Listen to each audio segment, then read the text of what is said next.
Okay, so let's go ahead and pick up where you left off. First of all, can everybody see the screen okay?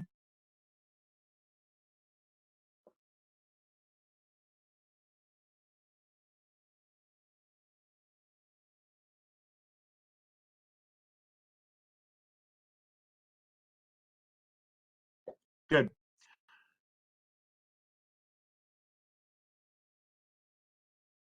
So we left off, we were talking about the oxidation of glucose, right? So this is basically a form of aerobic respiration. So we're utilizing oxygen. So this basically is an aerobic pathway. This is what we're doing. This is oftentimes, I like to consider this the gold standard. So this is basically associated with the production of the most possible ATP that we can get out of a single molecule of glucose. So there's four major pathways that are associated with this oxidation process: glycolysis, pyruvate oxidation, Krebs cycle, and then of course electron transport chain along with chemiosmosis. Basically, oxidative phosphorylation is what step number 4 is, and we're going to be covering each one of these specifically and singly. So let's go ahead and kind of start off in terms of the spatial lay of the land. So it's always helpful to kind of get an idea or a view of basically what's happening where and at what point. So when you take a look at glycolysis, essentially what you have is a series of steps, about 9 or 10 or so, whereby you start with a first substrate of glucose, basically, and then your byproduct, or what you end up with, is pyruvate, which is kind of like your end product. And then for that, you generate a little bit of ATP and some NADH. Remember last time we talked about NADH is basically one of those electron taxis. So essentially, this is the full taxi. And so that means it has to have a destination in order to deliver these electrons. Glycolysis itself is happening out here in the cytoplasm. And typically everything does glycolysis. Now, that pyruvate then is going to be transported into the mitochondria, where it's going to be oxidized into a molecule called acetyl-CoA. And then for that process, you're going to generate a little bit more NADH. So you're going to load up another taxi with some electrons, and you're going to lose a carbon by the way of CO2. That's your byproduct. That's the reason why you breathe out CO2. This acetyl-CoA then is going to be the starting material for the next round of biochemical steps, which is basically this huge cycle called Krebs cycle. And then when you basically turn this acetyl-CoA through the Krebs cycle, you're going to be generating some more CO2 as your byproduct. You're going to be generating some more ATP, which is a step in the right direction. That's what you want. You're going to be creating a lot more NADH than the other two pathways, and a lot more of the another taxi cab, basically FADH2. So you can think of NADH as sort of like metro cab, right? And FADH2 is like yellow cab. And so they're both going to be electron taxis, which basically means now you've kind of piled up a bunch of electrons that are essentially stored in these electron carrier systems. And so you have to deliver these somewhere. And so the Krebs cycle and like pyruvate oxidation is happening in the matrix of the mitochondria. So that's basically the fluid-filled portion inside the actual mitochondria. So that's the mitochondrial matrix. And once you've generated, and really what you're looking at in Krebs cycle is the purpose of the Krebs cycle is to generate a lot of this NADH and FADH2. So where does it go from there? So we've got some ATP, but where do these electrons go once they're actually bound up in these electron carriers? Well, what they do is they deliver their electrons to the electron transport chain, which then uses the energy in those electrons to basically create the conditions for ATP synthesis. That's the chemiosmosis part. And the enzymes that do that are actually the ones that are embedded in this inner membrane of the mitochondria. So those are all those electron transport chains, chemiosmosis enzymes that are basically going to be embedded in there. So this is kind of gives you just a spatial representation. It's not intended to sort of add all the detail of the pathways. That comes a little bit later, but just to kind of give you the general lay of the land so you kind of know or have a sense of what happens and where it's happening. And so it gives you a bit of a spatial organization for some of these things. So let's start off first with glycolysis, which is our first of the 4 major pathways. So this is a 10-step biochemical pathway. It happens in the cytoplasm. Everybody does it, including prokaryotes. So bacteria and eukaryotes do it. So essentially what they're going to be doing is they're going to be taking one molecule of glucose, which is a 6-carbon molecule, and breaking it down into 2 pyruvate molecules, which are 2 3-carbon molecules. So essentially you're going to be taking, just sort of diagrammatically, one 6-carbon molecule and then you're going to be breaking it into 2-3 carbon molecules. And for that effort, you're also going to be generating 2 ATP molecules. So that's your rechargeable batteries. You're ready to roll there. And so that's going to be readily usable. And then you'll have loaded up 2 taxis full of electrons, basically converting NAD plus into NADH. And so you have a couple of things that come from glycolysis. But notice you have 3 products: pyruvate, ATP, and NADH, right? So for 1 glucose, you have ATP, NADH, and you're going to have pyruvate. So those are your products. Of course, this is going to be readily usable. You can go use that to power your cell activities like immediately, right? So you don't just let that linger around. However, at the end of glycolysis, there's a couple of things you have to deal with, and this is true for all organisms. You have to deal with NADH. Remember, this is a taxi. You don't just move into taxi. So if you're loaded into this taxi, then that taxi needs to figure out a way to get you out of the taxi, right? They're designed to dump you off, not to hang on to you. So the fact that you've got a loaded taxi means that you have to have some sort of a strategy to get rid of those electrons. After all, you need to unload your taxi. And then you also have to get rid of your pyruvate, which is essentially a waste product that you need to deal with. They have to deal with all these. So let's take a look at the glycolysis mechanism. And so there's a lot of detail on this, right? So that's basically kind of this piece here. And so I want to take a look at, these are basically 2 reproductions. They just add a little bit of extra detail in figure 7.7 relative to figure 7.6. So one of the things I want to actually draw out is sort of cover some of the broad brushstrokes in 7.6, and then take a look at some of the detail and pull out a couple of ideas from the detail of 7.7. So you first of all start off with a glucose molecule. That's this guy right here. And so one of the first things you do actually in glycolysis is it can be broken into 2 major phases. You basically have the investment phase where you invest ATP, and then you have the payout phase where you actually get that ATP investment back, so your yield, right? And so the first thing you do with the glucose is you basically consume some ATP. This is your investment, right? So far you're going the wrong direction. You're consuming energy, you're not actually making energy. Basically, you utilize some ATP, and essentially what that's going to do is it's going to hang some phosphates on either end of this glucose molecule. So here you can see your phosphates. Now remember, phosphates basically are energy, so it's equal to energy. And so if you were to phosphorylate a molecule, then basically what that means is you're adding like a little energy packet to it. So it's kind of like a little energy bomb that's associated with it. So a glucose with phosphates on it, it has more energy in it than just a glucose by itself. So that's happening in your energy investment phase. Then what happens after the energy investment phase is basically you split in between here, you split the glucose in half. So you cut the glucose in half into 2 3-carbon molecules. Now at this particular point, from here on out, all the way to the end, you basically split the glucose in half, so you've doubled your productivity. So now everything that you do is multiplied by 2. So that's not too bad. That's always a good thing. Whenever you have a stock that splits and you double your yield, that's always a good day for an investor. But you have more here, right? Because now you have basically these naked ends here. And so the next thing you want to do is load those ends up with more energy. That is to phosphorylate them. And you do that essentially by taking some inorganic phosphate. That's what PI means. And you're going to take an NADH. You're going to take some of those electrons, and you're going to dump some of those electrons onto the NADH. Those are coming from the molecule itself, so the 3-carbon molecule. And then during that transition, you're going to basically use that to glue a phosphate onto that naked end. You're going to do the same thing 2 times, right? Because you're doubling your productivity in this particular case on both sides. And now what you have is 2 3-carbon molecules with a phosphate on either end. Now, at this point, you are maximally loaded with energy. So what happens then at this point is you start to ring all these phosphates off and generate ATP. So for instance, here you have ADP. So you're going to take one of these phosphates and you're going to smear it onto the ADP. That creates 1 molecule of ATP. That's times 2, since you have 2 molecules. And you do it again. You do another round of phosphorylation where you're going to basically glue that phosphate onto ATP, that phosphate that was part of this 3-carbon molecule, and you do that times 2 because you've doubled your productivity. And then at the end, you're going to get your 3-carbon molecule, which is pyruvate. You're going to get 2 of those because you did that split piece in the end.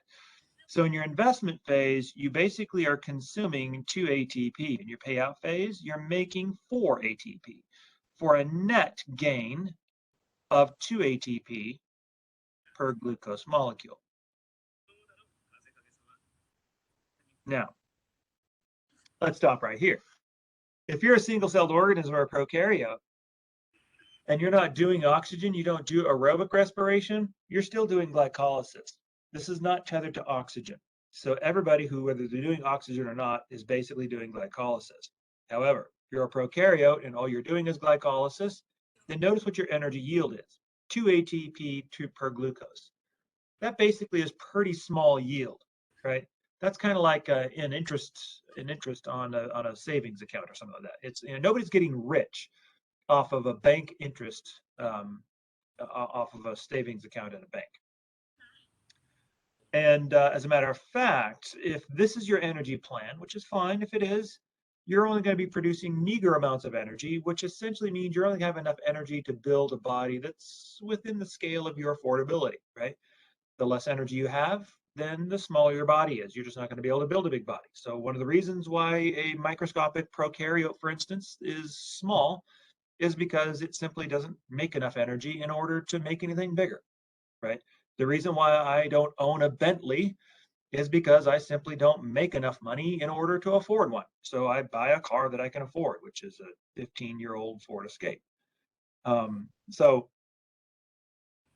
that's basically glycolysis. Now, when you take a look at kind of some of the details, you notice here we got all sorts of names, right? So each one of these steps, if you take a look at it, there's multiple steps. So these are the 10 steps. So in the first step, you're basically converting glucose. This is your first ATP addition. You're converting glucose into what's called glucose 6-phosphate, right? That's glucose with 1 phosphate on it. Hexokinase is essentially the enzyme who is responsible for that. And so this hexokinase will then convert that glucose into glucose 6-phosphate. Then glucose 6-phosphate will be converted into fructose 6-phosphate. So this is basically your 6-carbon molecule with 2 phosphates on it. And phosphoglucoisomerase is doing that. And then the splitter is going to be phosphofructokinase. So this is going to split this fructose bisphosphate, this sort of dual phosphate thing, into an aldolase, and then you can isomerize that into this sort of phosphate, this glyceraldehyde 3-phosphate, so G3P. So these are your two 3-carbon molecules, something called dihydroxyacetone phosphate and glyceraldehyde 3-phosphate, or G3P. Now, one thing I know that you guys are already thinking, you're already starting to hyperventilate. You're thinking, oh my gosh, do I need to remember all these enzymes and all these structures over here that we haven't even talked about yet? And the answer is no. So if you're in a biochemistry class, then you would probably be required to remember all these steps. But what we're just doing here is sort of going over these steps so we can pull out some of the broad brushstrokes and lessons that we need to learn from some of these steps. So at this particular point now, what we're happening is we're splitting it, right? So we're doubling our productivity. So the G3P side will then experience a phosphorylation, and it turns it into a bisphosphoglycerate. And then the same thing is also happening over here. So now what happens is, even though you have two isomers of each other, when they get phosphorylated, they both turn into 1,3-bisphosphoglycerate. Then you start ringing off the phosphates. So once you start making ATP, you're going to lose a phosphate here. This is going to be 3-phosphoglycerate. Notice 3 is referring to the number of phosphates on it because you stole one to make an ATP with. Same thing over here, 3-phosphoglycerate, 3PG. And then this is going to get, notice there's a step here where you're not ringing another ATP off. So notice the next ATP doesn't come off until way down here. So there's a step here where it kind of moves from this 3-phosphoglycerate to 2-phosphoglycerate, and then it moves down into phosphoenol pyruvate, PEP. We looked at that one already, right? When we looked at substrate level phosphorylation. So what these guys are, and a lot of times students get kind of confused with this, right? Because they're like, well, wait a minute, you have to take a phosphate off this thing. So why don't you just take it off, right? I mean, what's the point here? Well, the reason why you don't do that is because the enzyme that we have to take off this phosphate and to sort of create an ATP is pyruvate kinase. So that's what it is. The problem is the product over here, 3-phosphoglycerate, is not in the right shape to be able to fit into that enzyme. So there's a couple of shape changes that we have to go through in order to get this molecule to fit into the next enzyme, which is going to take a phosphate off of it and then add it to ATP. And so that's what these guys are doing. So for instance, when you see the term a mutase or an enolase, or sometimes you hear it up here, an isomerase, these are enzymes where all they do is they change the spatial orientation of the molecule. All they do is kind of, they don't do anything significant. They don't add something or take something away. All they do is they take the atoms that you give it, and all they do is just kind of rearrange it a little bit. That's all they do. It's just like rearranging the furniture in your house. You just sort of rearrange it a little bit so it's kind of a slightly different shaped molecule. You do that a couple of times, you rearrange it again, and then eventually it gets into a form, phosphatidylpyruvate, that will fit pyruvate kinase, which can then make ATP. And then once you lose that final phosphate, then what you have is pyruvate itself. So all these phosphorylations here are all driven by, remember, substrate level phosphorylation.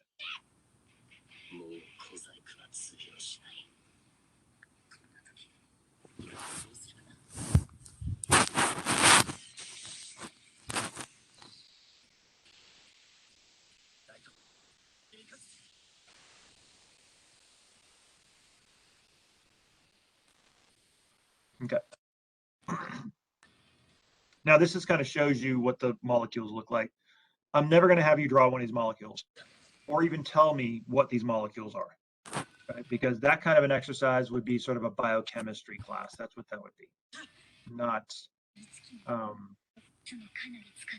it wouldn't be appropriate for a general bio class.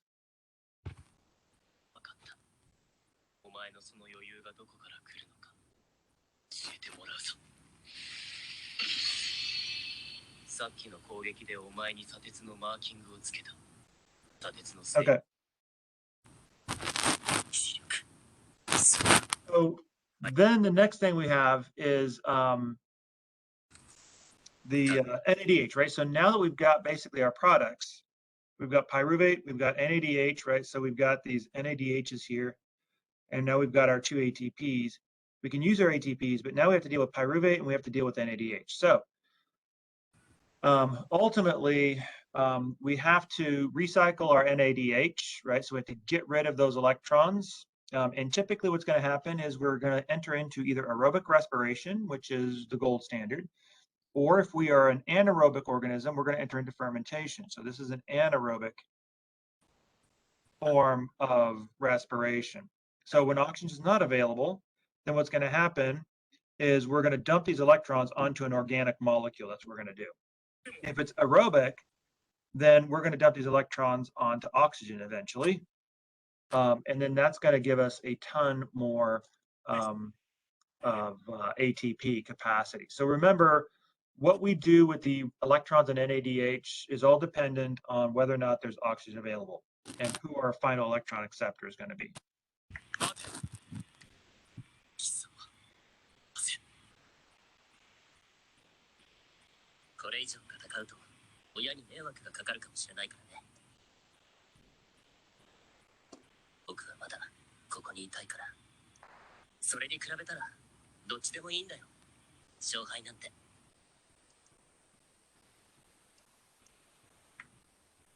Okay.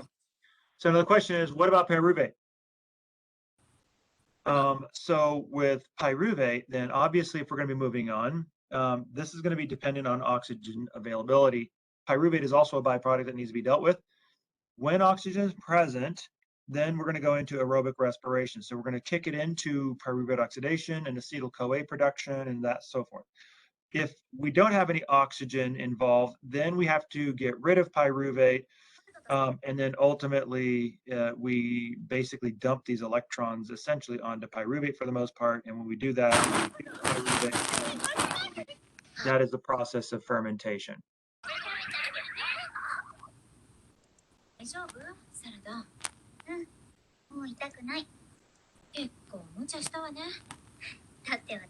Does that make sense? Okay. の間にか高架橋まで。パパに教えてもらったんだ。まだうまく使えないけどね。ね、パパ今日も帰ってこないの？せっかく里に戻ったんだから、うちでのんびりすればいいのに。あの人はこれでいいのよ。それに、たまに夜中に。So so let's go ahead and take a look then a little bit at respiration, at least in terms of the oxygen state, right? So when you take a look at pyruvate, you are going to have a scenario here where you have your pyruvate here, and you have two different pathways. So you're going to basically have an oxygen pathway or a non-oxygen. So if it's oxygen, then what's going to happen is you're going to basically go forward through pyruvate oxidation, acetyl-CoA production, and you're going to go into your electron transport chain. So we'll talk about that here in just a second. In the absence of oxygen, however, then you're going to go into fermentation. That's what this basically is over here, fermentation pathways. And there's two different major fermentation pathways. Here's what happens in us. So for us, what happens is we have pyruvate. So pyruvate comes in, and basically if you dump the electrons onto pyruvate, it converts it into lactate or lactic acid. Matter of fact, lactic acid buildup is what we feel in our muscles as kind of the burning sensation when we kind of first start working out before our oxygen starts setting in. For yeast, however, you're going to basically have what's called ethanol fermentation. And so in this particular case, what's going to happen, there's two steps here. So the first step in ethanol fermentation is you lose a CO2. So you go from a 3-carbon pyruvate to a 2-carbon acetaldehyde. And then you dump the NADH electrons onto acetaldehyde, and that basically reduces it into ethanol. So these are basically two different fermentation pathways that we see here.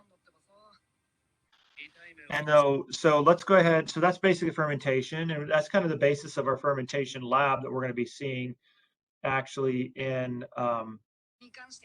once we do lab itself. And so when we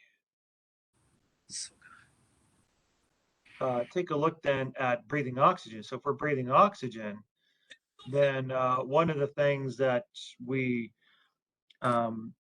want to kind of follow is kind of getting ourselves ready for the next round of reactions. So for instance, when we're breathing oxygen, then we can oxidize pyruvate with it. That's what we're doing. So this is happening inside the mitochondria. Typically there's like a multi enzyme called a dehydrogenase that's basically catalyzing this reaction. In prokaryotes, when it does it, it's essentially happening in the membranes of these organisms, of these prokaryotes. So what is pyruvate oxidation? So this is step 2. We've gone through glycolysis. Now we are going to be going through pyruvate oxidation. And so one of the things we want to see then is what is happening here. So we have a 3-carbon pyruvate, and then the first step is to lose that first carbon. So what's going to happen is we're going to have this 3-carbon pyruvate. We're going to lose that CO2. Whenever we lose a carbon, it comes off as CO2. So that's what's called a decarboxylation. It's that's part of what the dehydrogenase does. We're going to generate an NADH, and then most of the time we're going to generate an acetyl-CoA. So when we take a look then at this production, we lose that CO2. We generate what's called an acetate, which is a 2-carbon molecule. And then to it, we add an enzyme called coenzyme A. So coenzyme A is this molecule. It's kind of like it's not a protein. It's kind of like a molecule that sort of shuttles other molecules around. So it's kind of like a little molecular shuttle. So what'll happen is CoA, we usually call it, will grab onto this acetate group, and then this will be referred to as acetyl-CoA. Notice the YL term. We talked about that a few chapters ago, that whenever you see that YL term, that basically means that it is a functional group attached to a larger carbon backbone. And so ultimately then the acetyl-CoA is important because it's the starting molecule for the next step, which is the Krebs cycle. So for all of that, then what we've done really is we've taken pyruvate and we've massaged it into the starting material for the next set of reactions, which is the Krebs cycle. So this is kind of what it looks like. So here's our coenzyme A. This is our pyruvate. So excuse me, here's our pyruvate rather. It loses a CO2. it then dumps electrons onto NADH, so we create another one of those, and then acetyl-CoA comes in, or CoA comes in and then binds to this acetate group to create acetyl-CoA. And that's kind of what it looks like. So here's what the acetyl-CoA looks like. So you can see it's got this acetate group, this 2-carbon group attached to your CoA group.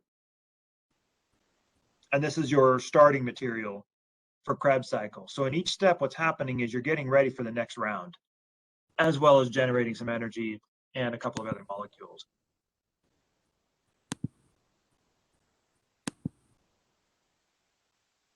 So Krebs cycle, what does that do? So first of all, this is going to oxidize. Notice the term oxidizing. You're oxidizing things, which means you're taking electrons from them. That's what that means, right? So in all of these, oxidation reduction, you're taking those electrons from them. So in this particular case of Krebs cycle, you're actually oxidizing the acetyl-CoA group. So you're taking oxygens out of this 2-carbon group that you got from pyruvate. This is happening, remember, in the matrix. So that's in that inner fluid of the mitochondria itself. There's about 9 steps in this particular process that occur in a cycle.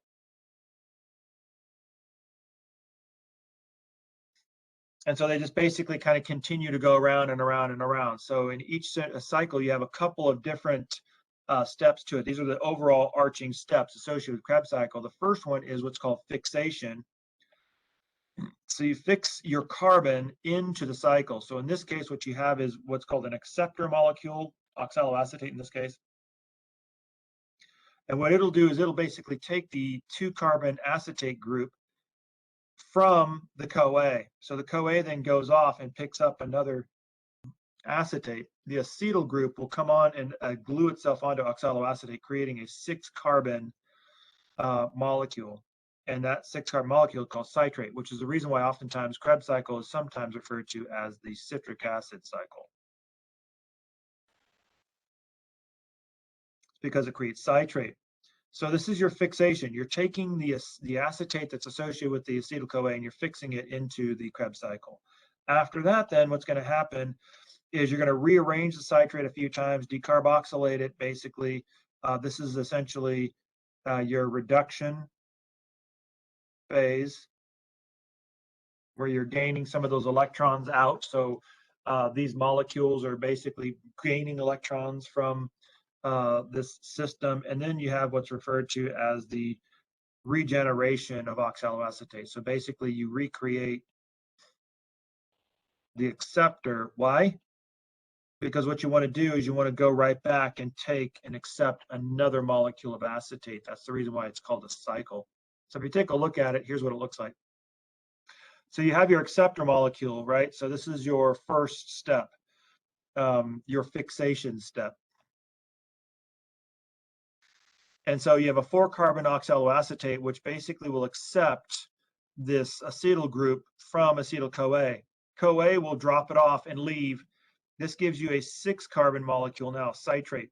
Then remember, you go through a series of shape changes, if you will, for citrate. So this is basically your reduction state where you're basically gaining electrons into your system.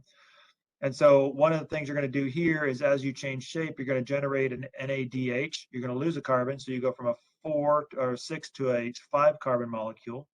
You're going to generate another NADH. You're going to stay. You're going to drop another CO2 or another carbon, and it's going to become a 4-carbon molecule. Then you're going to stay a 4-carbon molecule for the rest of the cycle. And then this 4-carbon molecule will then have some phosphates wrung out of it, or have some energy wrung out of it to just basically put a phosphate onto an ADP. So you'll actually generate an ATP. So notice one thing you've done here is you've generated an NADH, another NADH, and an ATP. So that's your reduction phase. And then your regeneration phase is basically you're going to take your initial 4-carbon molecule, you're going to wring out another electron taxi, right? Just like NADH. So you're stockpiling electrons now is what you're doing. That'll basically convert it into another 4-carbon, which will then be utilized to fill up another NADH. And then eventually that will turn it back into oxaloacetate. So notice you're not just regenerating oxaloacetate, you're wringing some more energy out of it. So for one turn of the Krebs cycle, you're getting 1, 2, 3 NADHs. And you're getting 1 FADH2, which is another electron taxi, and you're getting 1 ATP. But remember, because you split the molecule in glycolysis, everything's doubled now. So for one glucose molecule, you get 2 turns of the Krebs cycle. So all of this is multiplied by 2 because you doubled your productivity, which basically means that for one glucose molecule, you get 6 NADHs, 2 FADH2s, and 2 ATP. So notice the purpose of the Krebs cycle, yeah, you're going to generate a little bit of ATP, but that's not the big deal. The big deal is generating NADH and FADH2. That's what you're generating in this Krebs cycle.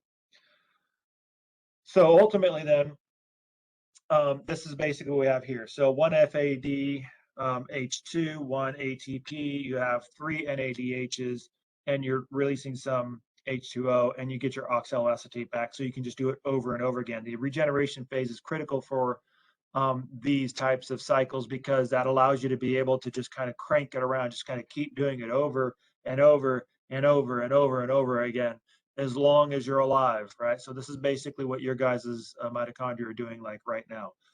So this again is the scary version, right? So not necessarily drilling down on structure, but you can see the different structures and kind of what they look like, how you get to different arrangements and rearrangements and things like that.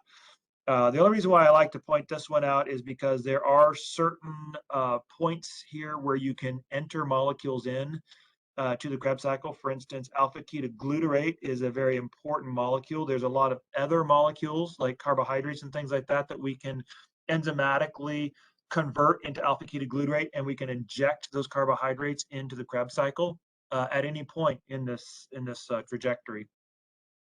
So as we are utilizing other things, we can actually manipulate some of our like amino acids and things like that. We can actually break some of those down and convert them into some of these intermediates and basically inject them into our Krebs cycle pathway so that we can use them for energy purposes. And you do that actually quite a bit. So then when you take a look at a glucose, ultimately at this point, you've generated 6 CO2s for the glucose at this point. You've generated 4 ATP, 2 from glycolysis, 2 from Krebs cycle. You've got 10 NADHs, right? Because you have 2 from glycolysis. Excuse me, 1 from glycolysis, 1 from pyruvate oxidation, and then you have 6 from Krebs cycle, and you have 2 FADHs. So that's basically what happens here. So where do these guys go? So these electron taxis then from here have to dump these electrons somewhere. They have to take these electrons somewhere, just like a cab doesn't hang on to you forever. They got to dump you. They got to deliver you somewhere. So the question is, where are they going to deliver you? And so in this case, what these guys are going to do is they're going to dump their electrons onto the electron transport chain. So ultimately then at this point, as we've sort of transferred electrons back and forth, we've realized an overall electron transfer of about 53 kilocalories per mole of energy through this kind of general extraction. So at this point, the way we've been doing things is through substrate level phosphorylation.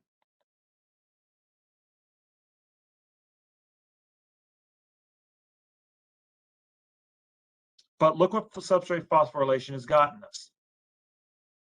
Not much, right? So basically what it's done is it's essentially given us a couple here, a couple there, but certainly not enough to develop and to create enough energy for a large multicellular body like this. So we need to manufacture ATP with high output. That's what we need. So in this case, then we want to basically kind of create a much more robust system. And that's kind of where the electron transport chain comes in, along with chemiosmosis. So basically what we have here is essentially what we refer to in total as oxidative phosphorylation. So this was the other phosphorylation technique where we had substrate level phosphorylation, and now we have oxidative phosphorylation.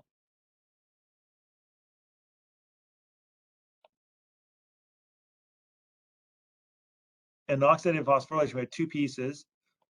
We have essentially the electron transport chain,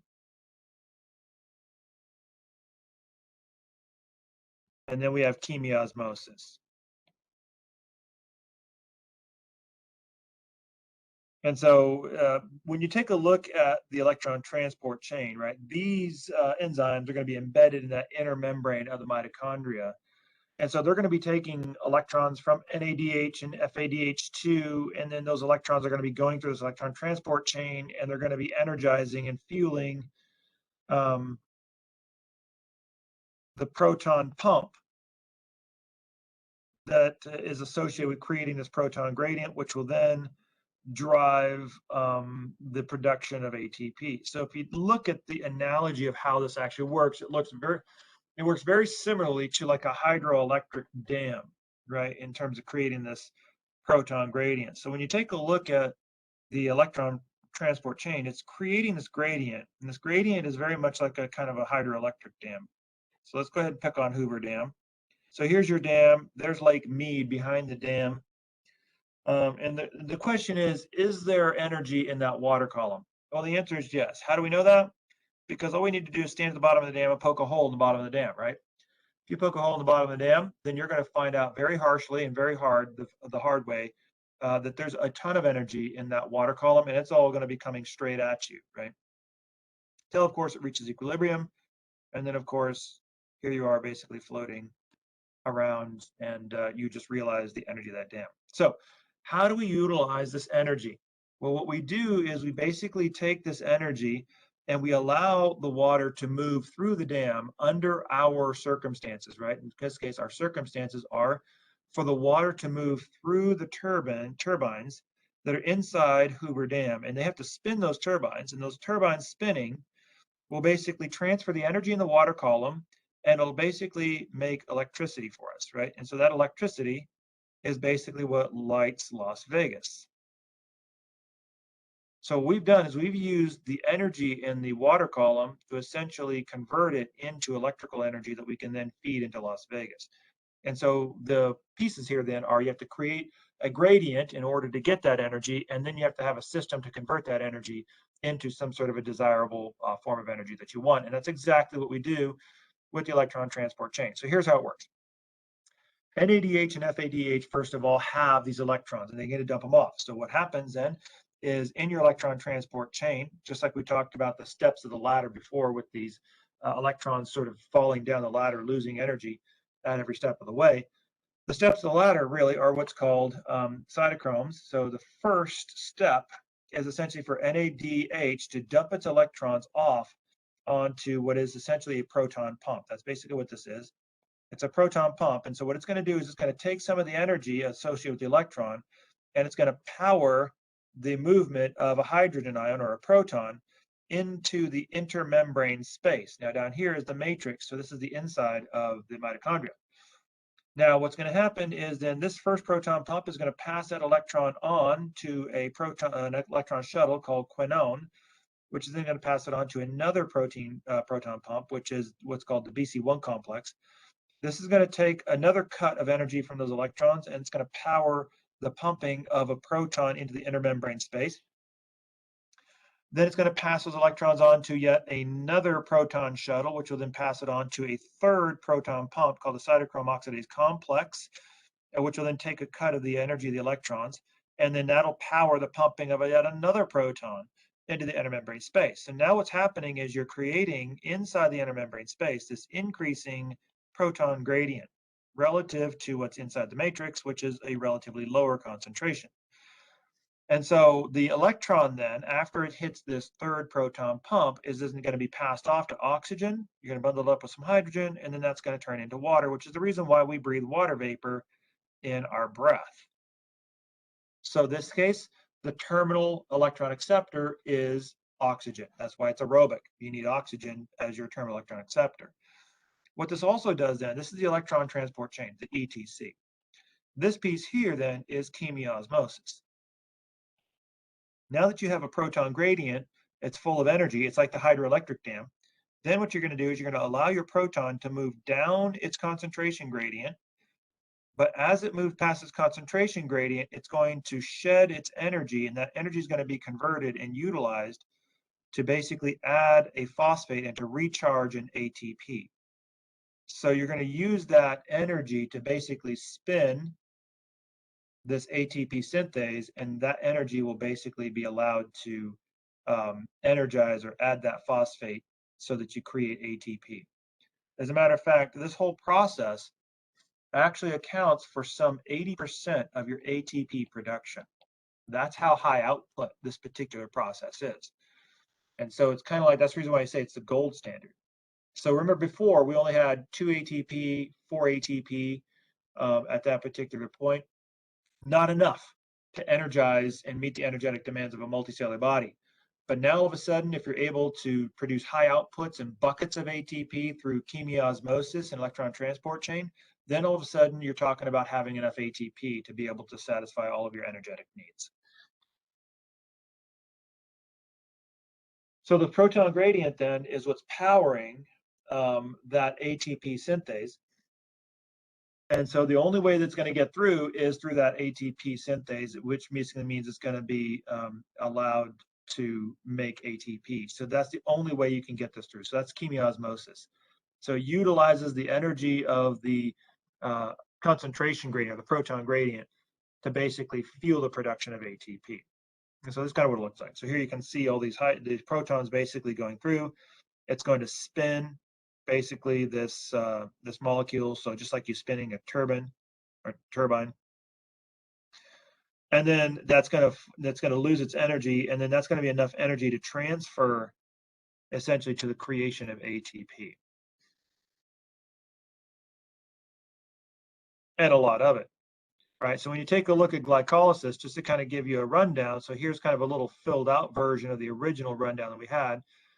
So initially you have your glycolysis, which is essentially creating pyruvate. You get 2 ATPs for that. I want to keep track of that one, right? And then what's going to happen is that's going to move into the mitochondria and the matrix. You're going to oxidize your pyruvate, so you're going to be generating an NADH. There's another NADH there.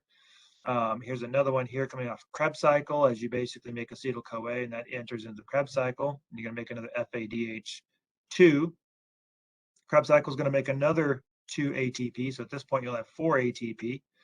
But now the big magic happens. So these electron taxis will come in and dump their electrons. Notice NADH dumps the electrons immediately at the first proton pump. FADH2 actually is after that first proton pump. So there's actually less energy in FADH2 than there is in NADH. Simply because it only gets the benefit of pumping or energizing 2 pumps instead of all 3 of them at the beginning. You're going to build up your concentration gradient in your inner membrane space, which is then going to drive the ATP production of chemiosmosis through the ATP synthase. And here, instead of a couple of ATP, you're generating like 28 ATP. So now all of a sudden, instead of just 2 ATP, you take it all together, you're making something on the order of 32 ATP per glucose molecule. A lot more.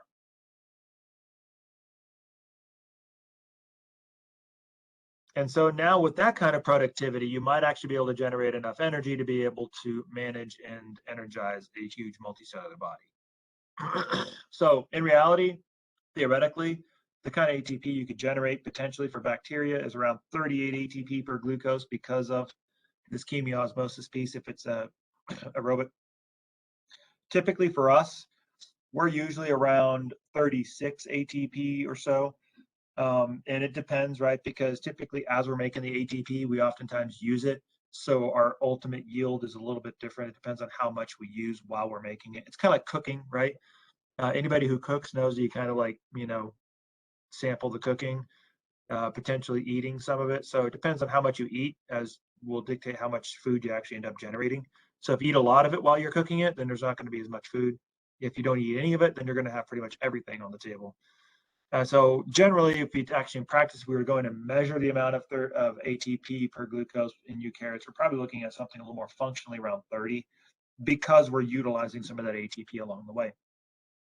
In addition to this, we also have what's referred to as a leaky inner membrane. So it basically allows ATP to escape as well and allows some of the protons to kind of be used for reasons other than just ATP synthase. Technically speaking, if this proton gradient was only energizing ATP synthase, then we'd probably be a little closer to theoretical yield. But since it can kind of power other things, then it's kind of a little bit different. So it's a little less powerful, if you will. And so this is kind of what it looks like. So here you can see from glycolysis, you get 2. For your NADHs, you're going to get 5 ATP generally, 5 here as well. And then Krebs cycle, you're going to get 15, and then you got 3 here. So you can kind of see how it sort of all adds up ultimately to around 30 to 32 or so when you kind of add them all together and kind of convert everything over in terms of how these electron taxis you will yield out in terms of ATP. So I'm not going to have you guys belabor that one too much because there is a lot of differences in there in terms of how we utilize ATP as opposed to what our ultimate yield is going to be. So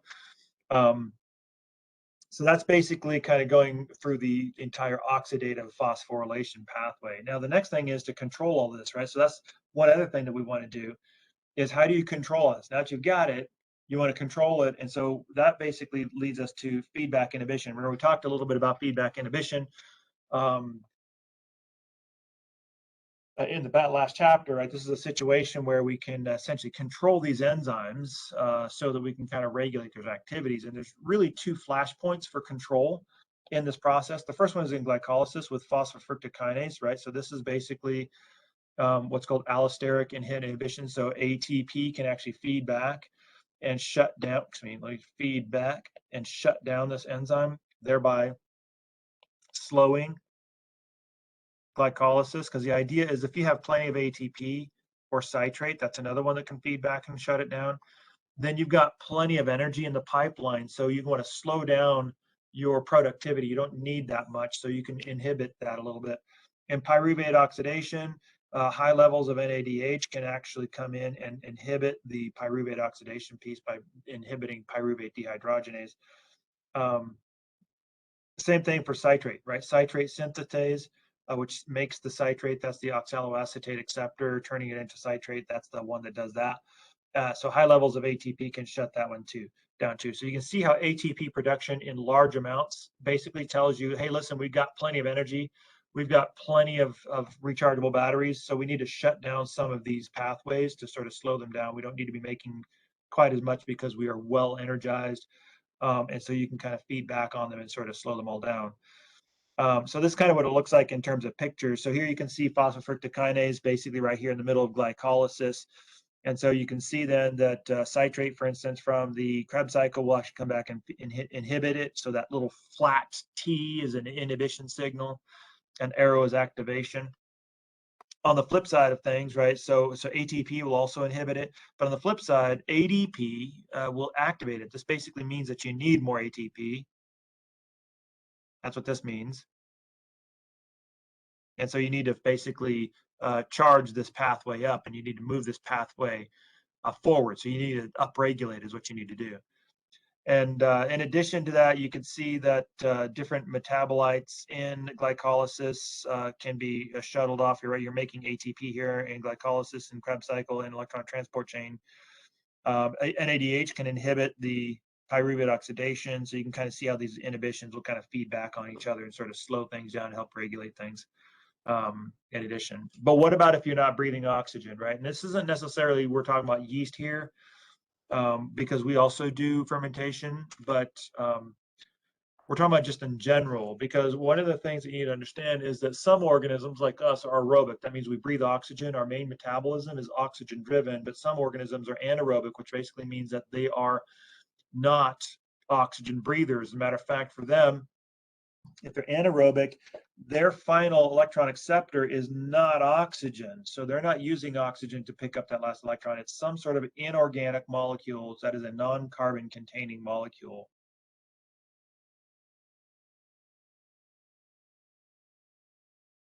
Will pick up that final electron. And there's kind of different ways to do that for an anaerobic organism. But these guys are non-oxygen breathers. For instance, you can use sulfur to pick that up. nitrates, carbon dioxide, different sorts of things, different metals can pick some of those things up. So these are just different molecules that can pick up those electrons. So these can actually be different electron acceptors. You may have heard the term sulfur bacteria. These are bacteria that use sulfur to pick up those final electrons. In fermentation, it's a specific subset of anaerobic respiration.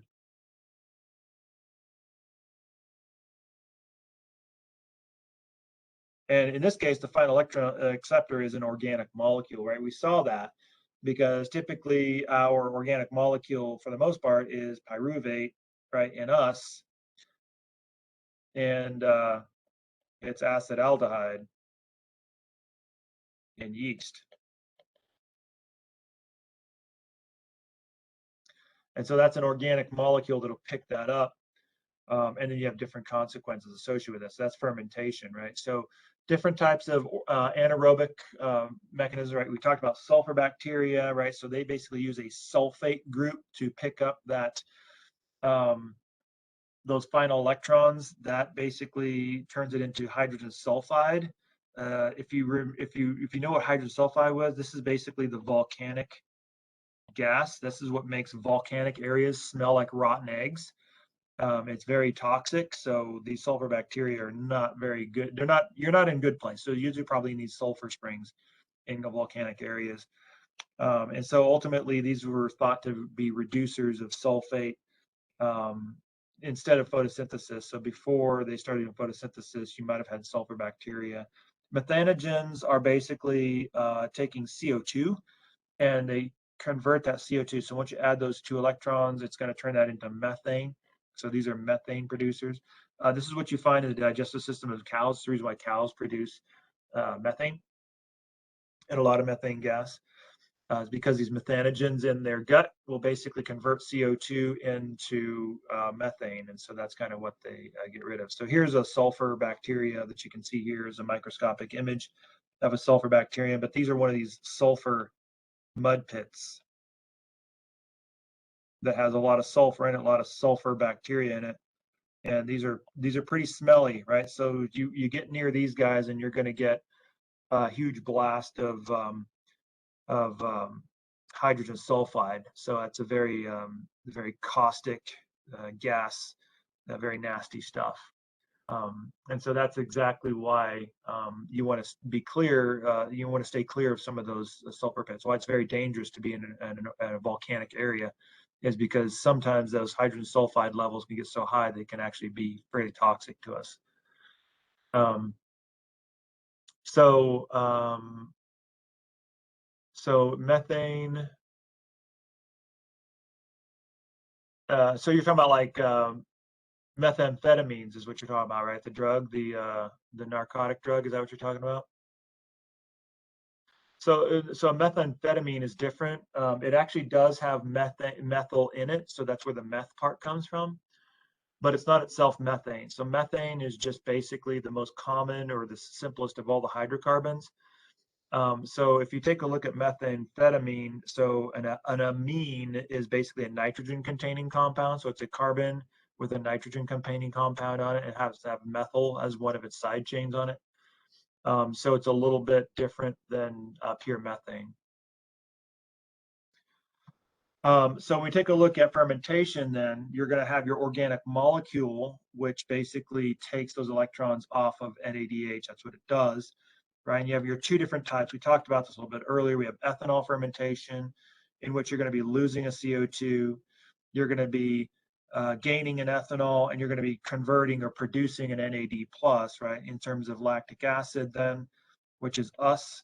Then we're going to immediately dump our NADH onto the pyruvate, and that's going to turn it into lactic acid. So it's more of a direct reduction that happens in us. So this is kind of what it looks like. I like this image because it kind of shows you the moving parts of what it looks like, not necessarily to memorize the structure, but so you can see where the structure is coming from. So for instance, here you have glycolysis. So everybody's doing glycolysis. This is actually the pyruvate molecule here, so you can see what it actually looks like. You can see that you've got this acetate group on one side, and it looks like what's a carboxylic acid piece on the other side. And so when you're doing alcohol fermentation or yeast fermentation, the first thing that's going to happen is you're going to lose your CO2. As a matter of fact, I like this because you can see that this upper portion right here is the CO2 that you lose.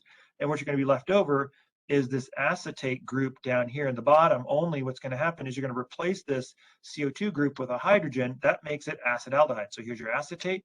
This is an aldehyde because it's a carbonyl with a termination in a hydrogen. So that makes it acetaldehyde.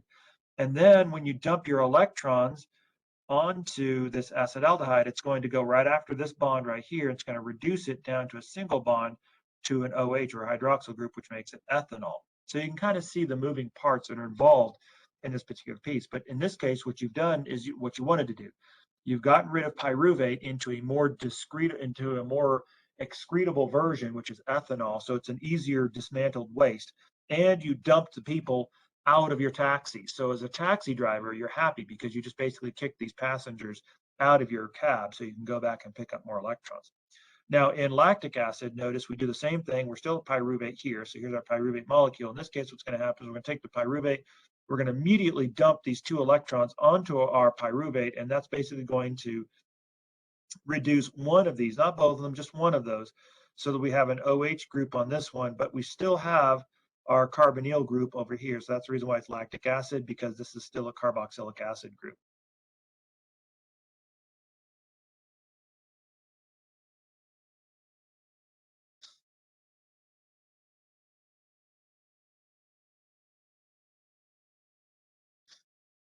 Okay, so that's basic fermentation. Now, what about proteins? What do you do with proteins? Well, we can metabolize proteins, actually. We can catabolize them. Generally, we like to think of anabolizing them, right? Because if you think about it, we have 2 different general halves of metabolism. We've got anabolic and catabolic. Anabolic builds molecules up with dehydration synthesis. Catabolic tears them all down with hydrolysis. Normally, we think of anabolic with proteins, but here's a catabolic treatment of proteins. In this case, our amino acids can actually be torn apart to feed our energy, like if we're really energy starved. First thing we have to do is deaminate them. When you deaminate them, they basically go off as ammonia, and then we can use the R group and the rest of the side chain to essentially massage those molecules into intermediates that can enter into glycolysis or Krebs cycle. So basically, these can be molded into intermediates at any of those places. For instance, alanine can be converted into pyruvate, and you can enter into pyruvate oxidation. Aspartate is pretty easily converted into oxaloacetate, which is your acceptor molecule for Krebs cycle. So you can use those 2 amino acids to basically inject them into this pathway, right? So for instance, here's a deamination. You can see in this case, let's take a look at glutamate, in this case, glutamic acid. So here's your acid group, here's your amino group, here's your side chain over here. What's going to happen is you're going to deaminate this. So you're going to break this off. That's going to go off as ammonia. It'll turn eventually into urea. And then you convert this into what's called alpha-ketoglutarate. And alpha-ketoglutarate is actually an intermediate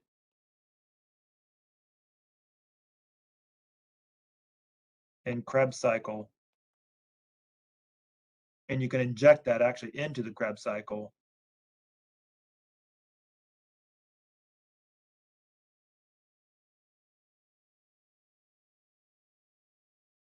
So you can see alpha-ketoglutarate is this one right here.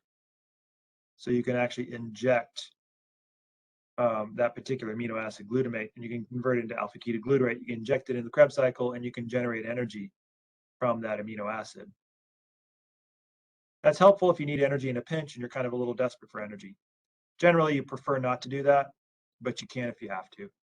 Now, what about the breakdown of fat, right? The oxidation of fat. Well, this is basically the catabolism of fat. So essentially, when we take a look at our fat, we can break down the fatty acids, right, which is basically carbon-hydrogen bonds. These guys can actually be broken apart into 2 carbon groups that will essentially become acetyl groups. And then those can be, you can attach essentially a CoA to those, or acetate. So this will be essentially converted into an acetyl-CoA. That's the feeder into Krebs cycle. But this is oxidation, so you need to be breathing oxygen for this one. Or you can basically take the glycerol, which is a 3-carbon, this is a triose, this is a 3-carbon carbohydrate, and this could actually be molded into one of those G3Ps in glycolysis. So you can actually inject this one into glycolysis. So from a fat molecule, triglyceride, you can actually break down all the fatty acids and feed them into Krebs cycle, or you can take the glycerol backbone and feed it into glycolysis. And so when you take a look at fatty acids versus carbohydrates. So if you take a 6-carbon glucose versus a 6-carbon fatty acid, the fatty acid actually generates 20% more energy than does the glucose. So they're more energy yielding than carbohydrates. It's the reason why your body loves to hang on to them. All right, so this is kind of what the fatty acid breakdown looks like. So here's basically your acid piece. Here's your acid group. This is your long chain fatty acid. So what's going to happen is essentially you're going to break off these 2 carbons ultimately. So you'll have your acid group and then this first carbon right here. Nope, I don't want to do that. So this first carbon right here. And then you're going to basically attach a CoA to your acid group. That's going to kick out that OH group. You're going to consume an ATP. And then at this point now you've got a CoA attached fatty acid. Then you're going to basically offload some electrons onto FADH, where that's your electron taxi. You're going to add some water. And then when you add some water, that's basically going to set up the next pathway, which is essentially going to be the production or the loading up of an NADH in this particular case. And then finally, what's going to happen is you're going to cleave this little bond right here. So you notice you've got your acid group, you've got your next carbon in line. What you will have done with water is you'll have converted this OH group here into a carbon double bond. So that'll be the new acid end point.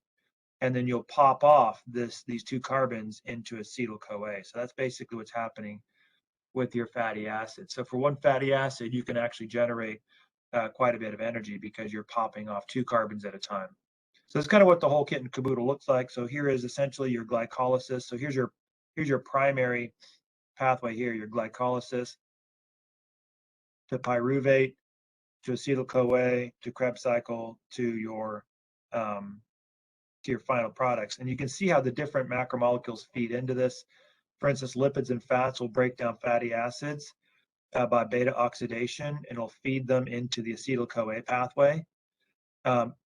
And then in addition to that, obviously your sugars, which is what we saw, you can basically get energy out of those as well. But when you take a look at amino acids, your amino acids can break down. You can feed those into the pyruvate oxidation. Alternatively, you can also feed these into the Krebs cycle.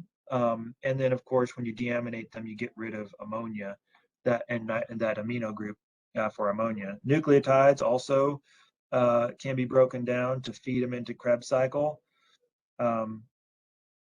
And then, of course, you're generating byproducts, water, ammonia, and CO2. However, the one thing I also want you to pay attention to as well is that notice these arrows go both ways. So in situations, say for instance, where you maybe don't have enough amino acid, you can actually take this oxaloacetate and you can back this up and you can make glutamate if you're glutamate deficient. So if you got plenty of oxaloacetate and you don't need it around, you can back this system up and you can make glutamate. In addition to this, you can also take your acetyl-CoA and you can actually store it into fatty acids if you have too much acetyl-CoA. As a matter of fact, that's one of the ways you can make fat is if you happen to eat an excess of glucose, like say, for instance, during your Thanksgiving meal, and you've pretty much eaten like 6 different pies and a whole bunch of extra glucose, right? Then you've got all this acetyl-CoA in your system and you're not going to use a fraction of it. Well, guess what? You can back all that up into the production of fatty acids by tearing that CoA off of it and then basically reconstituting your fatty acids. That'll load up your lipids and your fats. So you can see that these are both ways. Depending on which way you want to go. In one case, when you're energy deprived, you can break down your molecules to generate energy. In the other one, when your energy is overloaded and you got way more than enough, then you can back these systems up to store some of that energy and to build some of these other molecules if you need them. So where does metabolism come from? So basically, we take a look at metabolism and its origin. So basically, when we take a look at it, we think that the first round of metabolic events that happened was glycolysis, since everything everything. All living organisms have glycolysis, so we're thinking that that was probably one of the older pathways that we have.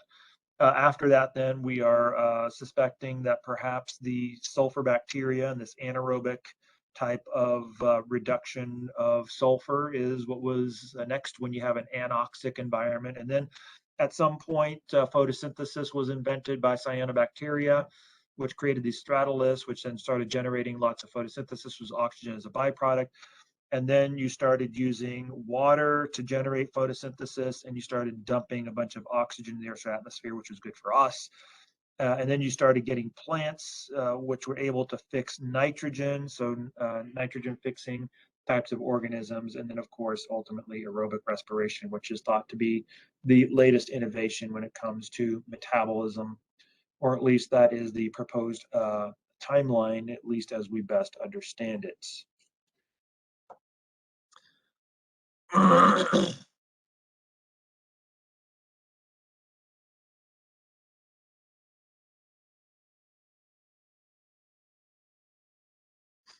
Okay, questions while I fire up 8.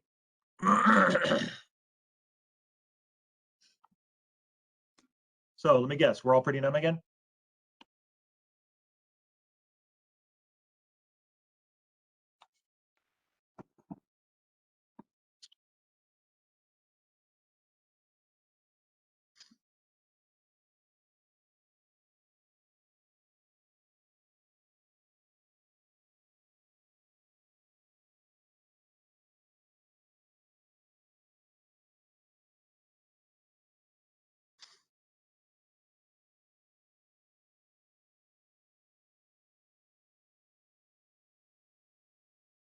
Okay, let's go.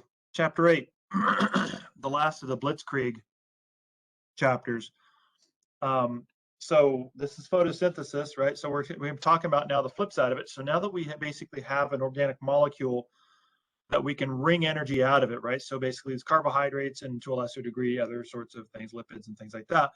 So now we can just basically rip all of the energy out of these chemical bonds and put it into a more useful bond for us, which would essentially be our ATP. Now the question is, how do we get to that chemical bond, right? So we started off with glucose, but how do we get to glucose? That's the story of photosynthesis.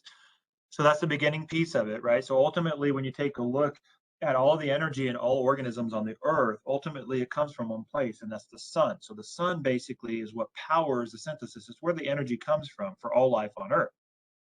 And so the goal of photosynthesis is to capture that energy, which is free, but it's very scattered, it's very diffuse, not easy, it's not very usable in its current form. And so the goal of photosynthesis is to capture that energy and put it into a useful form, which is essentially what photosynthesis is all about. In this case, you're going to be taking some CO2, they need that, that's your source of carbons, some water, that's your source of electrons. Of course, don't forget your sunlight. And then you're going to capture that energy, you're going to bind it up into those chemical bonds, you're going to create a glucose molecule, some water, and some oxygen. But you notice the balance of water is higher on the reactant side than it is on the product side. So the ultimate input of water is into the system, not out of the system. So ultimately, when you take a look at photosynthesis, there's more than just one thing that does photosynthesis. For instance, cyanobacteria basically are photosynthetic bacteria. And we had a couple that we looked at, right? So Glyocapsa, which you guys looked at, and also Oscillatoria are both cyanobacteria. We also have algae, which are protists, colonial protists, that are also photosynthetic, and of course plants, right, land plants. So what's the goal of photosynthesis? Well, it's basically pretty simple. It's capture your energy from sunlight. That's it. Sequester the sunlight energy and then pass it on to all the rest of living organisms on the planet. And so once you capture the sunlight energy, then you can use it to ultimately make your ATP, and then kind of move it throughout the system. So when you take a look then at your photosynthetic reaction, you really have a couple of goals here, and you do have some intermediates. And so we're going to take a look at that. It's actually split into two different reactions. So you have what's called the light-dependent reactions, which is the first set of reactions.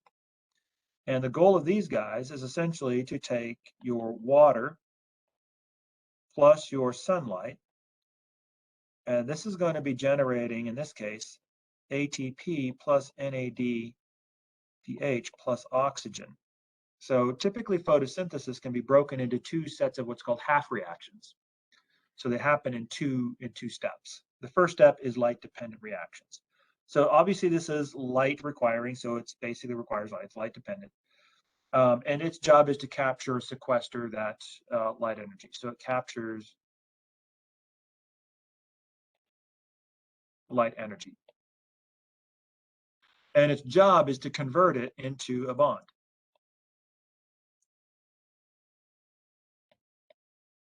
And that bond that it converts it into is the bonds of NADPH and ATP. Now, NADPH is another of these electron carriers, or these electron taxis.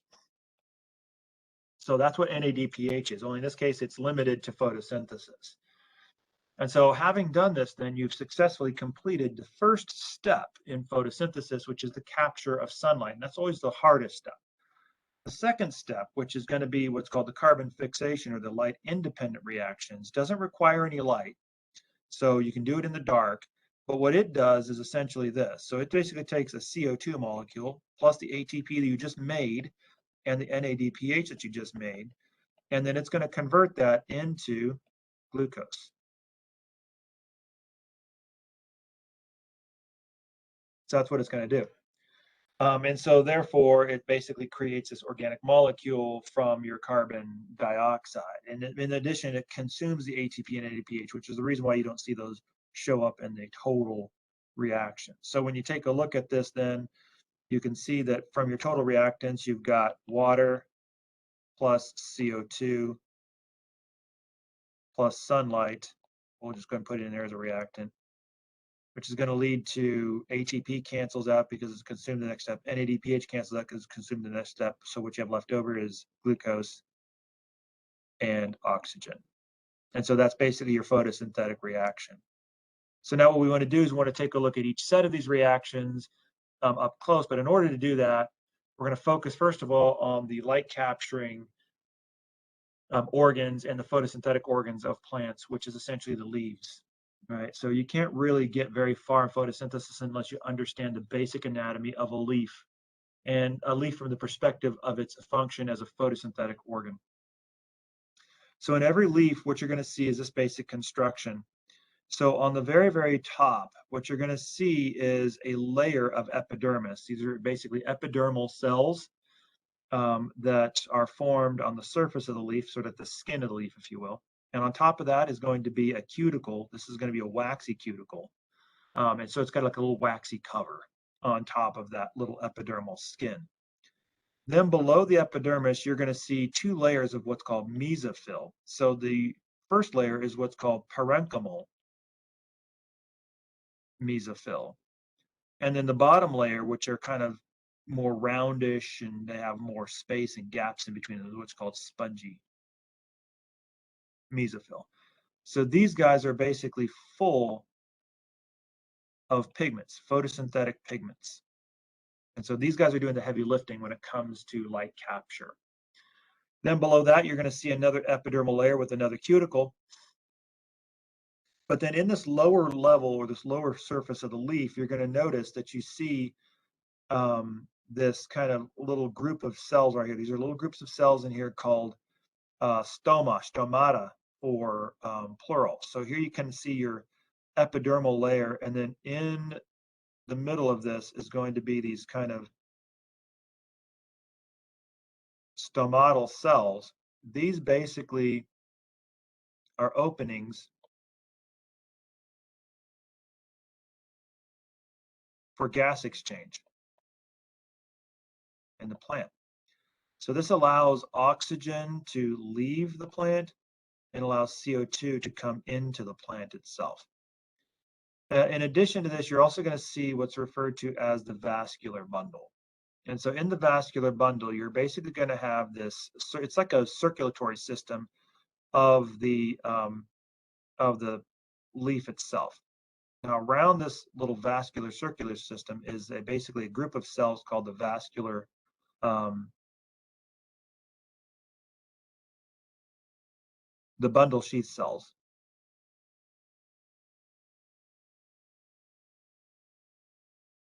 So they surround the vasculature, and then typically you'll have your vascular split into two pieces. The blue part, which is the phloem,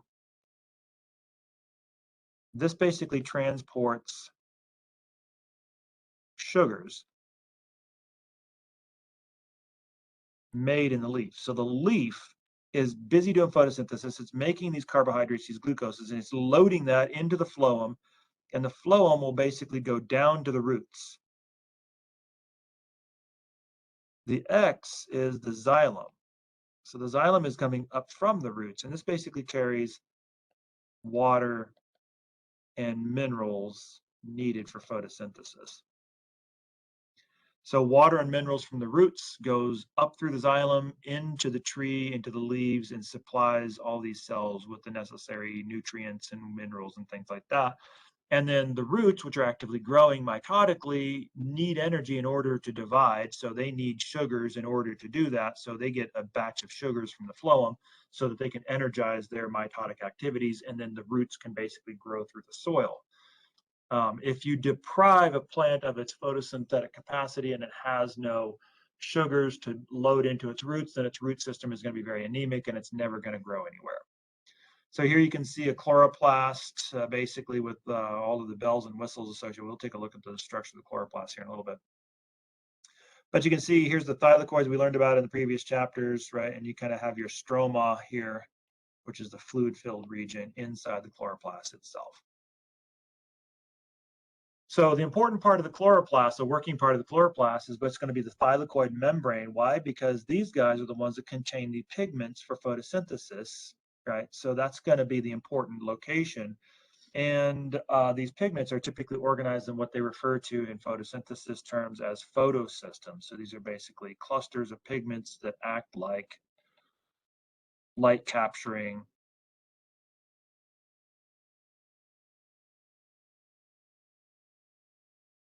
almost like antenna.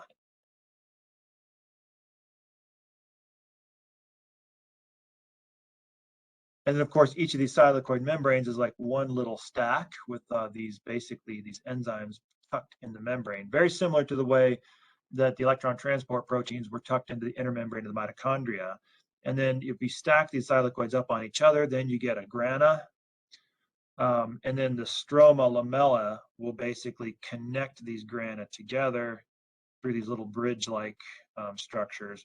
And then the liquid in between them is the stroma, and that's important because that's kind of a semi-liquid in between them. So here's what it looks like. This is a thylakoid. You're here, blow up of a thylakoid. It's a really great image. So you can see here, you've got basically one photosystem. So this is a group of pigments. That's what this is. And you can see how it's embedded in the membrane of the thylakoid. And then you have the thylakoid space in the middle, right? So these are the light-dependent reactions. And then in the stroma, this is the fluid around the thylakoids. Then this is where you have your light-independent reactions. So this is where you're fixing that carbon into your glucose molecule. So you can see here as well, you have a spatial arrangement of activities similar to what we saw in the mitochondria. So now photosynthesis was something that was discovered over time, certainly. John Baptista van Helmont was the one that first basically was associated with the idea that the plant was more than just soil, that the actual plant produced materials not just from soil, but from itself, basically. It was a pretty yada moment, but you're talking about the 16th, 17th century. So it wasn't really a lot of sophisticated science back in those days. Joseph Priestley, who's a big name in science, was 18th, 19th century, early 19th century, was the one essentially where he noticed essentially gas exchange, essentially, that it added something to the air so that the plants were actually putting stuff out into the air. That was the first time we ever saw that. And then Ingenhousz basically noticed that the link between sunlight, that there's a process that utilizes sunlight. The sunlight was required in order to sort of split this carbon dioxide into carbon and oxygen, basically. So he kind of got the sunlight linkage. So that's basically the light requirement piece of it. So you can see it was kind of like discovered in little bits here and there. Blackman in the 19th century, early 20th century, was the one who really sort of pinned down the whole light-dark idea, and the effects of light and dark. So light versus dark reactions, for instance, and he looked at basically light intensity versus some of the versus the productions, right? So and this is kind of where he noticed that you don't just have a process, you have multiple stages, and only one of these stages actually utilized light. For instance, when you had limitations of light, what he noticed in terms of CO2 function is he noticed that when you take a look at CO2, so if you had CO2, where these are the dark reactions, and you looked at the productivity based on CO2, that it seemed to be independent of light amount. So that is to say, utilizing CO2 was independent of light. That's basically what he found for the most part.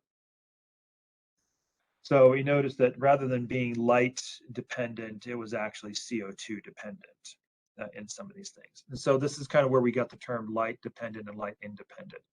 And then, of course, this also suggests there's enzymes involved. Van Niel then did some work on purple sulfur bacteria, where you didn't have a release of oxygen, but you had a sulfur situation. So this is kind of where we first started seeing sort of a version of photosynthesis. So this is actually when he got the first basic formula photosynthesis. Only in this case, he was thinking of it in terms of sulfur. And so instead of using oxygen specific, because you're looking at sulfur, he said, well, anything in this family, oxygen, sulfur, that sort of thing, is going to react something like this. So a carbon dioxide plus H2 whatever, right? In this case, H2S for the sulfur bacteria, H2O for the oxygen bacteria, is going to generate some sort of a carbohydrate plus water plus whatever your extra is. So if this is sulfur or oxygen or whatever, depends on what you're using. And so in the case of oxygen consumers or oxygen-based photosynthesis, we noticed that it was oxygen that filled in all those gaps.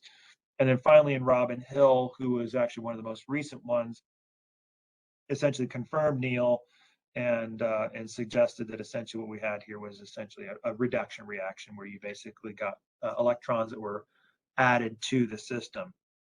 And so the other thing that we also noticed, and there's others obviously who are working on this. Melvin Calvin, for instance, was the one who discovered the Calvin cycle, which is the cycle that we use for fixing carbon and things like that. So that's where the Calvin cycle comes from. But basically what we noticed is that in order to actually capture this light, you need to be able to absorb the light into a form that's functional where you can actually convert it into chemical bonds. And so we noticed that the magic was in the pigments. So they had to absorb light energy in the visible range typically. And then when you're absorbing this, you're absorbing a photon of light.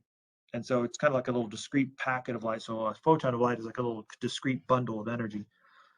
And in this case, what you could have is the energetic content of a photon can basically enter into what's called the photoelectric effect. So if you haven't looked at the photoelectric effect, it's a very simple idea, but it took one of our foremost geniuses to discover it. And this is what the basic photoelectric effect is. Very simple. Basically, if you take a photon of light where it's got a certain amount of energy in it, and you basically beam it onto a metal plate, what's going to happen is this photon of light with its energy is going to absorb into those electrons. So the electrons in the metal plate are going to absorb the energy of light.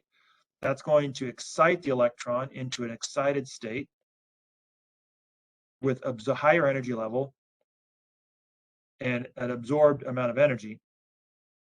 And then, of course, remember we mentioned this before, you can either let that energy go and it'll basically emit as a photon of light, or you can capture it, in this case, into an acceptor.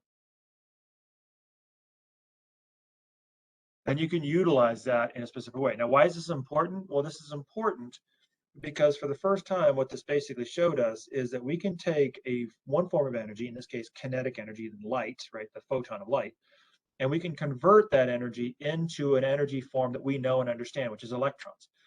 And if you can generate electrons, and we know what to do with that. We can basically form a chemical bond with electrons, and we can sequester that amount of energy and store it into a chemical bond. And so this was a very basic principle, but a very significant principle. And like I said, it took one of our foremost geniuses to actually discover it. Matter of fact, he won the Nobel Prize, I think in 06, 08 or something like that, which a lot of times students are surprised to hear who it was who actually discovered the photoelectric effect and won the Nobel Prize for it. That person was none other than Albert Einstein. A lot of people think Einstein won his Nobel Prize for relativity. As a matter of fact, he won it for photoelectric effect along with Max Planck. But he actually, the relativity stuff came much later after photoelectric effect. This is what Einstein actually won his Nobel Prize for. But a very important thing, I always like to sort of mention this, right? Because a lot of times we get all high on ourselves because we're so smart, and it took one of our geniuses to figure this out. But then I always like to point out, whenever we start to get full of ourselves and a little arrogant in how much we know, I always like to remind people, it's like, wait a minute, it took one of our foremost geniuses to figure out photoelectric effect, but guess what? Plants had this figured out a long, long time ago. So who's smarter, Albert Einstein or a plant? Oh, let's make it worse. Plants don't even have a central nervous system. So here's an organism without a central nervous system that's actually smarter than one of our foremost geniuses. If anything's going to make us swallow some humble pie, it's that.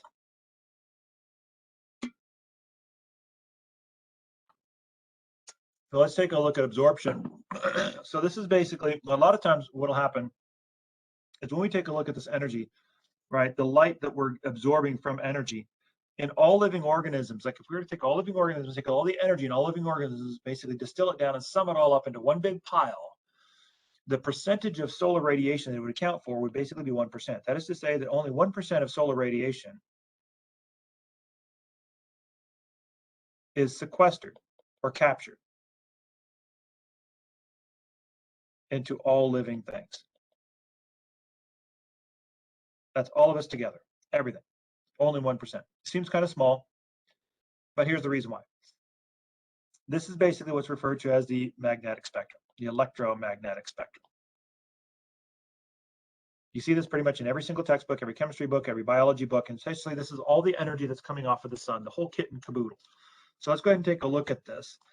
On the energetic side, starting from the energetic side down to the least energetic side. So on the most energetic side, what's coming off of the sun, and pretty much any star here, is going to be what's called gamma rays. Now, gamma rays are nasty customers. This is basically radiation that's coming off of a star. This is like supernova level radiation. So this is something that, like, if our sun goes supernova, gamma rays will essentially vaporize our planet. So this is stuff where there's no protection from it. If you see a gamma ray coming from your way, kiss the kids goodbye, because it's over. There's no way to get away from it. There's no lead apron that's going to protect you. There's no bunker that's going to protect you. This thing vaporizes planets. And so gamma rays are the nasty, nasty customers and incredibly high energy. Now, as we slide down and it gets a little less energy, we have X-rays. We're not just talking about X-rays like going to the dentist and having X-rays done to your teeth, right? Those are man-made X-rays. They're actually fairly mild. These are cosmic X-rays. These are pretty dangerous things.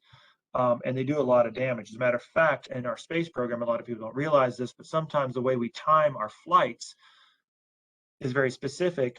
We don't just do it because, we've got some sort of a random idea in our head that Tuesday is a great day to do it, right? So in X-rays, cosmic X-rays, the sun oftentimes will have some of these, what's called sort of these solar storms, where they'll basically belt out a lot of X-ray energy. And so if we happen to send a shuttle crew up when one of these big X-ray bursts are coming out, they're going to basically get fried to death. So we'll basically send them to their death.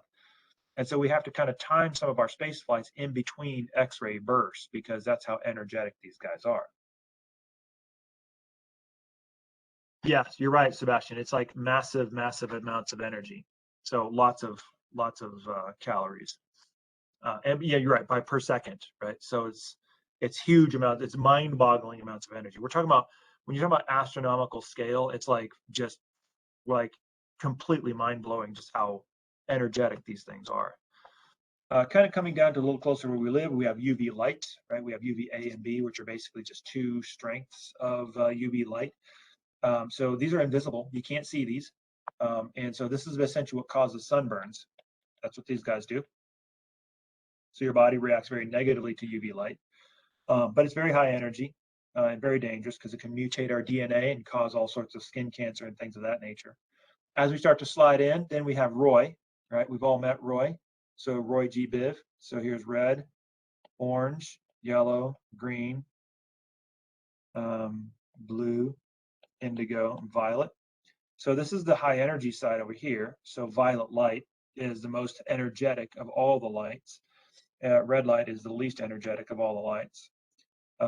Typically, when you have like a black light, if it's like Halloween or something like that, oftentimes these violet colored lights will generate UV, which is the reason why a lot of those lights say don't look at the light, because there's UV coming at you and you'll burn your eyes.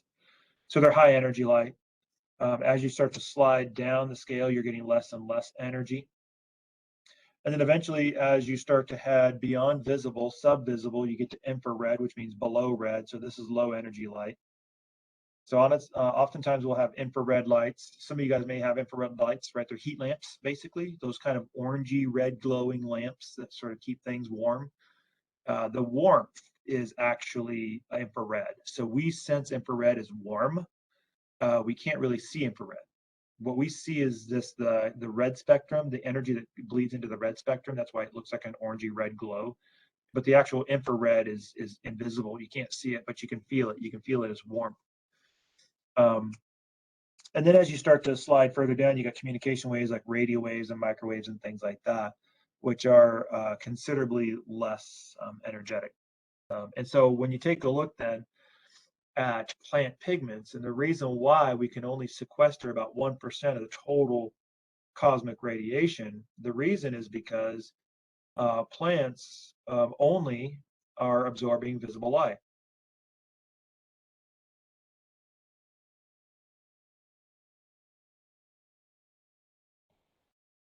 They can't absorb all the rest of it. They can't absorb UV, they can't absorb X-rays, gamma rays, they can't absorb any of the rest of this. They're only just visible light, and only particular bandwidths of visible light as well. So typically then, when you take a look at your absorption spectrum, and you take a look at a pigment, right? So for instance, you have a situation where a photon will strike a molecule, like a pigment molecule or something like that.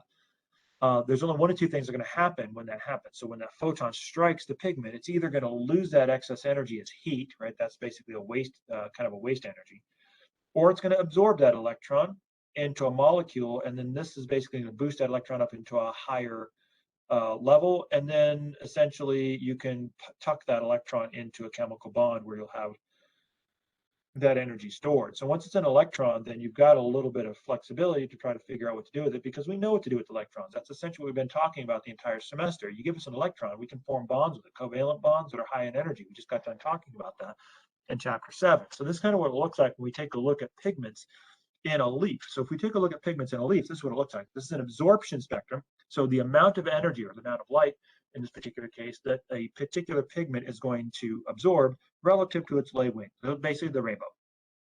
So we're going to take a look at a couple of pigments that we commonly see in plants. The first one is sort of what we refer to as the catalytic core pigment, the primary pigment, essentially chlorophyll A, which is the dark line. So if you take a look at chlorophyll A, you'll notice that according to our light absorption, it absorbs a lot of light up in the sort of the 420 region, so in this peak right here, and then it'll crater and it'll be flatlined, and then it'll kind of get a little boost up again around the 680-ish or so, around this region here, and then it kind of goes back down. So for chlorophyll A, you basically absorb your energy in two different batches in either the 420 range or in the 680 range. But here's the problem. Why stop there? Why just have one pigment? If you're able to add more pigments with different types of absorption spectrum, maybe you can actually do a better job of essentially capturing more energy, right? So it's kind of like a baseball glove. So essentially, if you kind of hold your hand still with the mitt and you have this like little pocket, yeah, you might be able to catch the ball, but why don't you spread your mitt out so you have more space to catch the ball? So it's the same basic idea. This is a little narrow right now. So what we're going to do is add another chlorophyll in there, chlorophyll B. In this case, the absorption spectrum is a little bit different. So it's about 470-ish or so where it peaks out in terms of absorption. So it absorbs blue light in this case.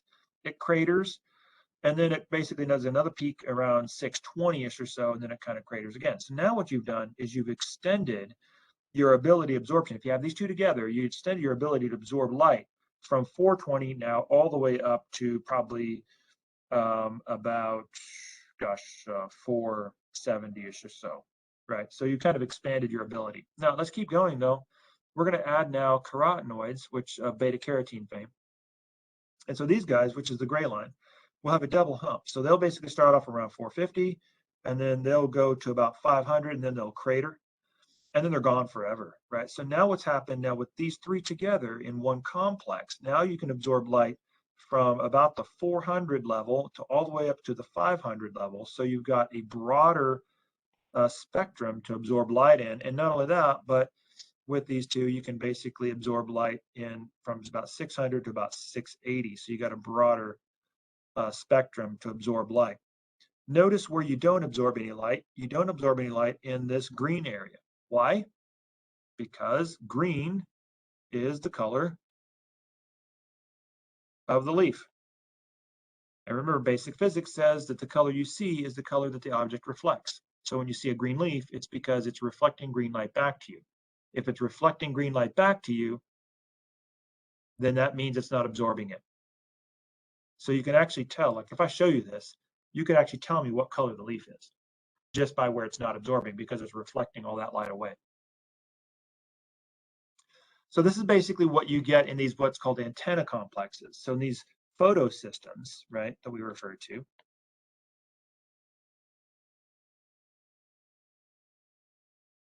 these what's called antenna complexes with lots of pigments in them,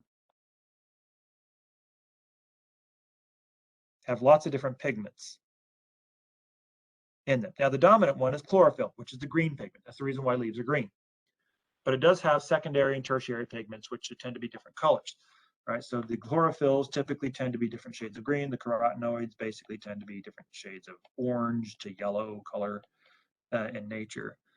And these are two biggies. You can also have purplish colored pigments in there and different types of colored pigments in there. But basically, they all do the same thing. Their job is to absorb light energy at different wavelengths. So when you take a look at the chlorophylls, then what you basically have is a situation where you have chlorophyll A. This is your main pigment. This is what's called the catalytic one. And so it'll pick up and absorb violet blue light like we saw and red light. This is why it's one of the reasons why grow lights are either blue or red, right? That's the reason why they're blue or red, is because that's what the chlorophyll actually will absorb. Chlorophyll B then is your secondary pigment, so that's your next one down, and it tends to sort of broaden that range of absorption.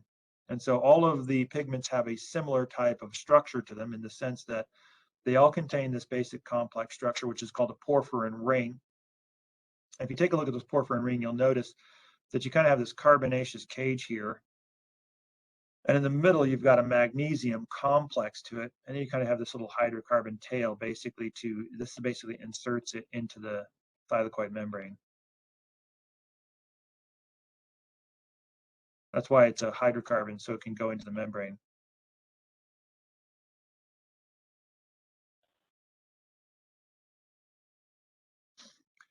So basically what happens then is the photons will basically excite the electrons in the rings. Typically what will happen is the photon will actually come in and it'll hit the magnesium, which will, that's the metal, right? So that'll excite the electron of the magnesium. And then this will get shuttled away, right? You have your excited electron. This will get shuttled away to an electron acceptor. So the porphyrin ring is actually the nexus or the center point of where this photoelectric effect is occurring when you're exciting these electrons, and that's kind of the secret piece of it. An interesting sort of experiment that was done to sort of prove the nature of the effects of the absorption is what's called the action spectrum. And so this was an experiment that was done where we had a filament of green algae. In this case, I think it was Spirogyra. Some of you guys may have seen that. That's that little corkscrew looking algae, right? So basically this is a photosynthetic algae. So it's producing oxygen if it is doing photosynthesis. And so the question is, where do we see oxygen production? Well, what they did was they used oxygen-seeking bacteria to help them define where the oxygen was. And what they noticed was that when they took a filament of this green algae, they noticed that the oxygen-seeking bacteria were finding oxygen in the red region and in this blue-violet region, but not a lot in this green region, which suggests that there's no oxygen going on there, which is because there's no photosynthesis going on there because you're reflecting all that green light. That's what you're doing. So what they realized was that this was the points of absorption. So you get absorption here, and you get absorption here. So a lot of times students will be like, well, how do we know we get absorption there? Well, this is a good experiment that kind of proved to us that that's what's happening here. This green algae is absorbing light in the blue spectrum and in the red spectrum, but not in the middle of the spectrum. And that's being told to us by these oxygen-seeking bacteria. These guys in the middle are just not finding oxygen.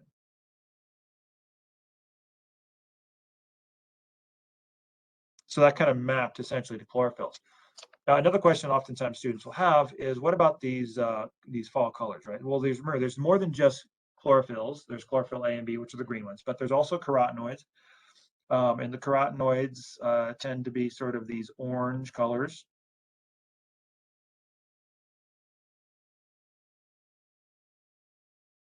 And you have anthocyanins, which are kind of purple. You have phycobiloproteins, which are utilized in low light ocean areas, so they're oceanic mostly, like in vegetation in oceans. But ultimately, when you have these carotenoids, they have a ring structure where it can allow them to essentially absorb a lot of different wavelength in their molecules, and so they tend to sort of absorb a lot of this energy. They also tend to be scavengers of free radicals, right? So they basically are an antioxidant. And so a lot of times you have these sort of secondary pigments in leaves. So your primary pigments essentially will make a tree leaf, for instance, in this case, a maple leaf in the summer, look green because all you're seeing is chlorophyll A and B. In the fall, however, when the tree starts to retract and go dormant, what happens is you're not replacing your chlorophyll A and B anymore, and your chlorophyll A and B starts to slowly break down. As the chlorophyll A and B starts to break down, then it basically starts to disappear. You see less and less green, and the secondary pigments that are still there, in this case, like for instance, an anthocyanin mixed maybe with a little bit of carotenoid, starts to show up.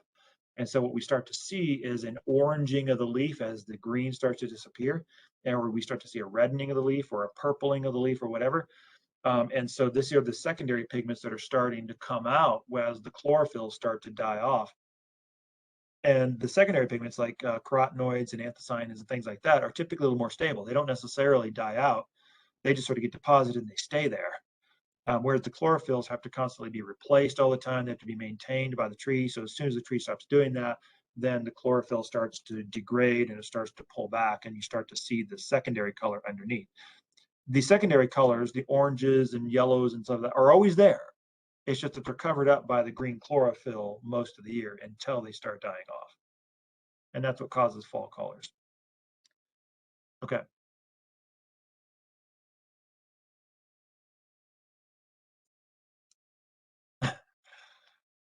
So the good thing is we are about at our witching hour, so I'm going to stop there. And Samuel, you ask a good question. How do I memorize all of these these terms? Because there are a lot, no question about it. There's a bucket. Let me tell you something.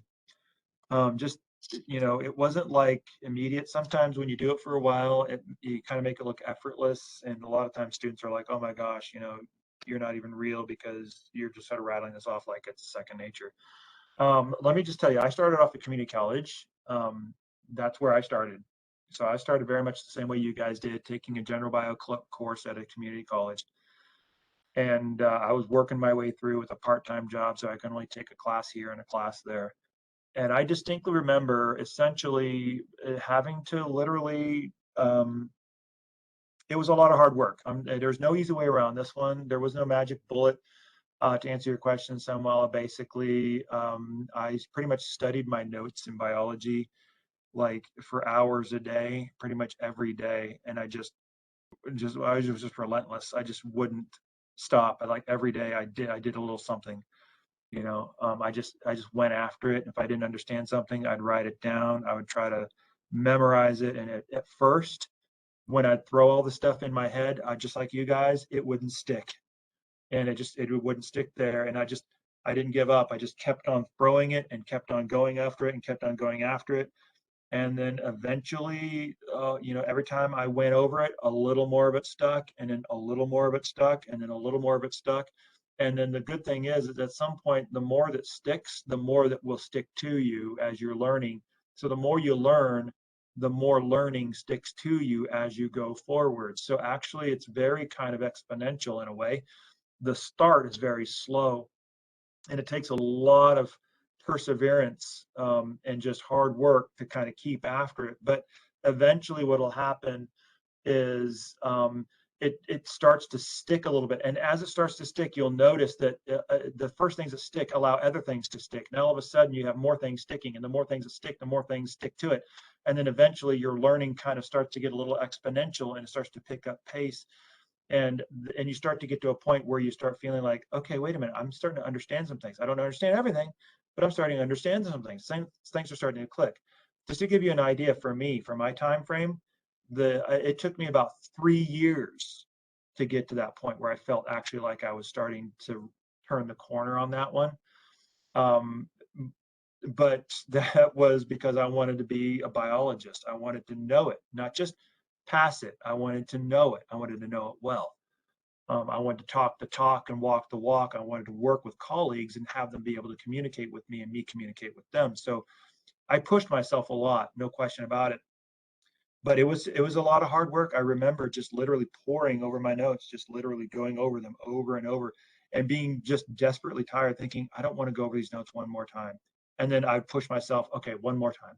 And then I go over it again and again. And it was just blunt force trauma is what it was. Those were the old days. I didn't have nearly the same kind of resources that you guys have now. So I didn't have any visuals except for what I drew myself. The textbooks, visual wise, were pretty thin and weak. So it was a lot harder in those days. So my guess is that a lot of that learning curve should be a lot faster and quicker for you guys now, because there's a lot more resources at your guys' disposal. I know not quite the answer you wanted to hear, but at the end of the day, the way I kind of look at it in hindsight is nothing worth having is easy to get. Things that are the most valuable to us usually cost us the most. And that's true for education as well. Okay, any other questions? Okay, so we will pick up then with the photosystem organization next time. And then we'll probably finish up this chapter, and then we'll get a start on mitosis.